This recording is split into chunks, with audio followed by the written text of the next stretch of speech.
Here we go, we're back on this day in history. Are you awake? Yes.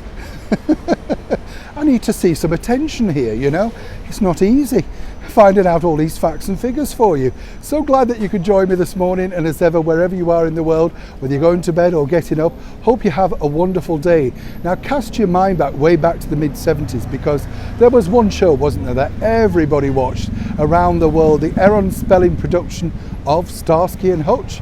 That's right, and on this day, yes, the birthday boy himself, the blonde Venus, I'm not talking about myself, David Soul was born. Now David Soul, wonderful actor, nice singer too as well. I don't know what it was like in your part of the world, but he had a collection of big hits like Don't Give Up on Us Baby, Silver Lady, Black Bean Soup, all sorts of stuff like that. A #1 selling album also, but it was on this day that he was born.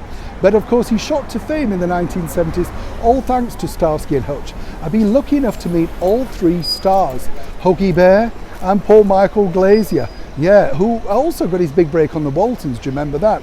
Obviously wonderful stuff when you look back now and you think about it, you know, because you can't really think of TV shows in the same vein. I remember the very first time actually seeing some what they call marketing stuff, and there was a Starsky and Hutch car. Do you remember, with the white stripe down? Everybody wanted one of those for Christmas. Absolutely. So let's all wish a very happy birthday, congratulations, good wishes to the blonde star himself, David Soul. But as ever, what else happened on this day? In 1899 was none other than the celebrated actor, French-American actor no less, Charles Boyer, who starred in many hit films, didn't he, in the late 30s right through to the 50s, seen as a matinee idol, and of course starred alongside some of the world's most beautiful and most glamorous ladies of the silver screen. Back in 1996 there was a terrible news really in royal history, because this was the day that it was finally announced that Charles, the Prince of Wales, and Diana, the Princess of Wales, had got divorced. And I remember this really well, because if you think about it, it was groundbreaking news then, pre-social media as I often say, but this was when our British Prime Minister, John Major, got up in the House of Commons to announce all these sort of stuff. And it just seemed really sad, the end of an era, because of course in our time we'd never seen anybody in the royal family get divorced. I know that sounds strange, but you know, you read about it, but when you live in it, very strange. Of course, we all know the very sad story surrounding that, but of course life has to go on. But it was literally on this day that that happened. Now, who remembers a guy called Tommy Sands? Tommy Sands was a major star way back in the 1950s. Now, what I found fascinating about this was he got his real break. He'd been a working sort of actor as a child, but he got his big break in January 1957 when he appeared on the Kraft Television Theatre, and he appeared in a segment called The Singing Idol. Now, isn't this just reality TV back then, but you know, reinvented as it's been now for today? He basically sang a song from the show called Teenage Crush, which reached #2 on the Billboard Hot 100 and #1 on the Cashbox. Big news back then. And then because of that, he got offered a record deal, a movie deal, and also striking the jackpot by becoming the husband of Nancy Sinatra. But by 1965, it was really kind of all over for Tommy Sands, because they got divorced. There was a story going around, by the way, that Frank Sinatra had Tommy blacklisted and he couldn't get work. Both Sinatra and Tommy denied this.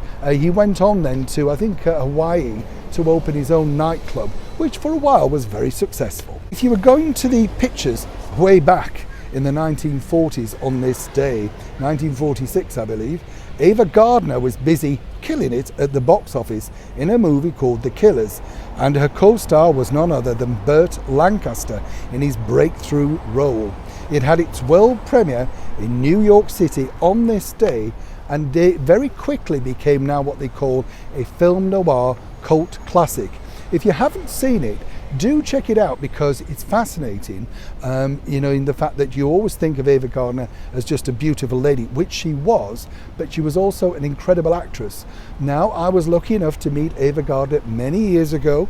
I was working in a hotel and she lived round the corner in Knightsbridge and would come round to the hotel on a regular basis. Let me tell you this, I had no idea that this was Ava Gardner, because you know she was normally in a tracksuit, she had glasses on and was in a wheelchair at times. So you know when you're young, you don't necessarily realise that this is a screen icon. Obviously a little bit ill at the time, but what a lovely lady, and how stunningly beautiful was she back in her heyday.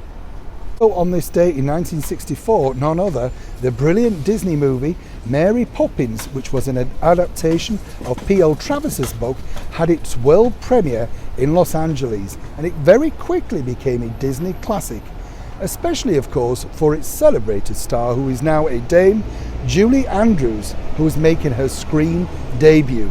Interestingly, because they weren't particularly sure whether Julie Andrews was the right fit. Isn't it strange? Could you think of anybody else now in the role of Mary Poppins? I certainly couldn't.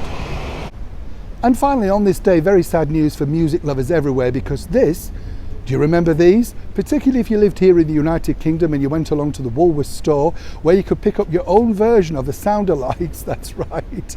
Top of the Pops, they ran from 1968 to 1982, and they featured all sorts of guest singers. Oh, that's right, yes.